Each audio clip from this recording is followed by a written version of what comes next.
TV serial Anupama में बुधवार को आप देखेंगे कि मीनू ने अनुज के लिए जो कुछ भी किया उसका आश्रम वाले शुक्रिया अदा करेंगे। मीनू इसे अपना फर्ज बताते हुए आगे भी अनुज की मदद करते रहने की बात कहेगी। शाहनिवास में वापस पहुंचने पर वनराज और लीला फिर एक बार मीनू को घेरना और अनुपमा को बुरा भला कहना शुरू कर देंगे, जिसके बाद वो बताएगी जब वो इस घर में रह रही थी तब बच्ची थी, लेकिन इतनी भी छोटी नहीं थी कि चीजें समझ न आती हों। वो कहेगी कि अनुपमा ने हमेशा घर को जोड़कर रखने की कोशिश की है, लेकिन अफसोस वो शाह परिवार के बारे में ऐसा नहीं कह सकती। लीला के घर की दीवारों को लाख समझकर रहने की बात पर वो कहेगी कि मैं मीनू बाद में हूँ और डॉक्टर मीनाक्षी पहले हूँ। अनुज मेरे पेशेंट हैं और मैं उनका ख्याल रखना नहीं छोड़ सकती। मीनू को यूं बगावत पर उतरता देख वनराज, पाखी और तोशु कुछ नहीं कहेंगे। इधर आशा भवन में देविका बैठकर अनुज को समझाएगी कि सिर्फ वो ही दर्द से नहीं गुजरा है।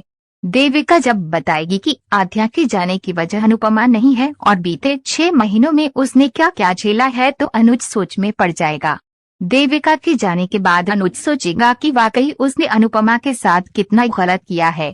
उसे आध्या का अक्स भी दिखाई पड़ेगा जो उससे कहेगी कि मम्मी को भरोसा है कि मैं जिंदा हूँ, लेकिन आपको नहीं है। मैंने आपसे ये उम्मीद नहीं है की थी। अनुज फिर से अनुपमा की तरफ बढ़ने की कोशिश करेगा, लेकिन उसे बार बार वो ख्याल खाए जाते हैं जो जाते वक्त उसकी बेटी ने उससे कहे थे। अनुपमा भी ये सोचकर खुश है कि उसके पति को उसकी परवाह होने लगी है और देर सबेर वो लौट आएगा। रूपाली गांगुली और Gaurav Khanna starrer TV serial में एक और ट्विस्ट ये आएगा कि इंदिरा बेन को उसके बेटे का मैसेज आएगा। वह खुशी से झूम उठेंगी और सभी को मिठाई खिलाएंगी, तो अनुपमा उनसे पूछेगी कि बात क्या है। इस पर इंदिरा उसे बताएंगी कि उनका बेटे लंदन से उन्हें लेने आ रहा है। अनुपमा तब इंदिरा बेन को समझाएगी कि कुछ गड़बड़ है। उन्हें घर से निकालकर फेंकने वाला बेटा अचानक उन्हें लेने क्यों आ रहा है। अनुपमा की इस बात पर इंदिरा बेन खास ध्यान नहीं देंगी। अब देखना होगा कि शो की कहानी में आगे क्या ट्विस्ट आते हैं।